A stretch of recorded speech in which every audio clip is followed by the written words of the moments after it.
यो ब्रह्माणं विदधाति पूर्वं यो वै वेदांश्च प्रहिणोति तस्मै त्वं देहमात्मा बुद्धिप्रकाशं मुमुक्षुर्वै शरणम् अहं प्रपद्ये।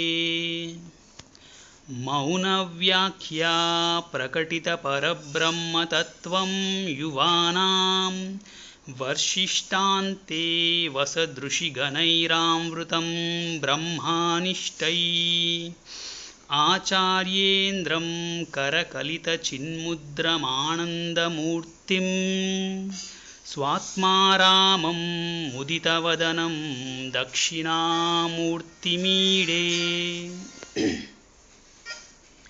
वटविटपि समीपे भूमिभागे निषन्नं सकलमुनिजनानां ज्ञानदातारमारात् त्रिभुवनगुरुमीशं दक्षिणामूर्तिदेवं जननमरणदुःखच्छेदादक्षं नमामि। चित्रं वटतरोर्मूले वृद्धाः शिष्याः गुरुर्युवा गुरोस्तु मौनव्याख्यानं शिष्यास्तु छिन्न संशयः।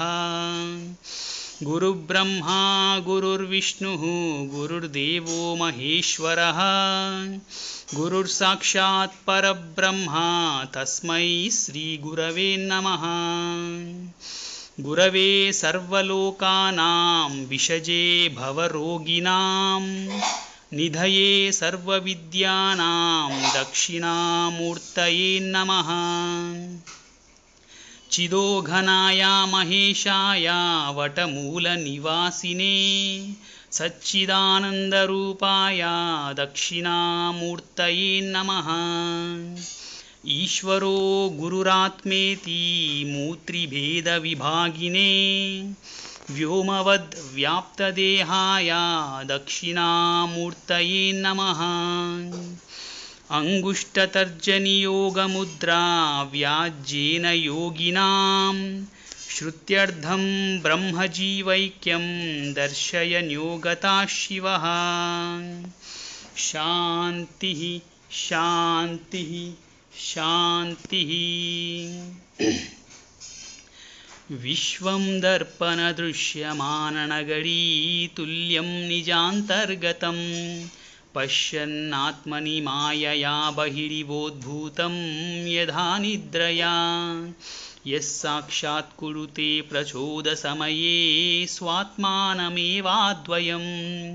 तस्मै श्रीगुरुमूर्तये नमः। इदं श्रीदक्षिणामूर्तये बीजस्वान्तरिवाङ्कुरो जगदिदं प्राग्निर्विकल्पं पुनः मायाकल्पितदेशकालकलना वैचित्र्यचित्रीकृतं मायाविव विजृम्भयस्यपि महायोगिवः यः स्वेच्छया तस्मै श्रीगुरुमूर्तये नमः। इदं श्रीदक्षिणामूर्तये यस्यैव स्फुरणं सदात्मकसत्कल्पार्धगं भासते साक्षात् तत्त्वमसि वेदवचसा यो बोधयात् आश्रितान् यस्साक्षात्करणात् भवे नः पुनरावृत्तिर्भवाम्भोनिधौ तस्मै श्रीगुरुमूर्तये नमः। इदं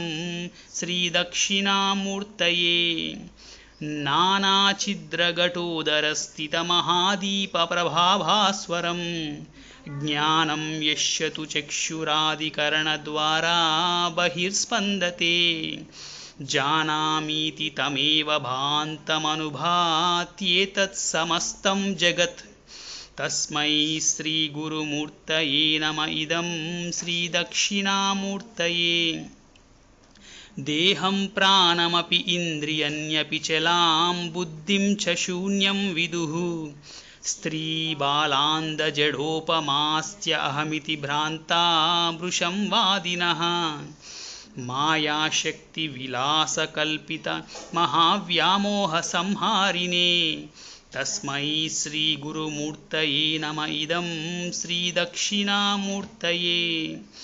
राहुग्रस्तदिवाकरीन्दुसदृशो माया समा आच्छादनात् सन्मात्रकरण उपसंहरणतो यो अभूत् सुषुप्तः पुमान् प्रागस्वाप्समिति प्रबोधसमये यः प्रत्याभिज्ञायते तस्मै श्रीगुरुमूर्तये नम इदं श्रीदक्षिणामूर्तये बाल्यादिशिशु अपि जागृदादिषु तदा सर्वास्वस्थास्वपि यावृत्तास्वनुवर्तमान अहमिति यन्ता स्फुरन्तं सदा स्वात्मानां प्रकटीकरोति भजतां यो मुद्रया भद्रया तस्मै श्रीगुरुमूर्तये नम इदं श्रीदक्षिणामूर्तये विश्वं पश्यति कार्यकारणतया स्वस्वामी संबन्धितः शिष्याचार्यतया तदैव पितृपौत्रादि आत्मन् अभेदतः स्वाप्ने जागृति वाय एष पुरुषो माया परिभ्रमितः तस्मै श्रीगुरुमूर्तये नम इदं श्रीदक्षिणामूर्तये भूरम्भांस्यनलो अनिलो अम्बरमहर्नादो हिमांशुपुमान् नित्याभाति चराचर आत्मकम् इदं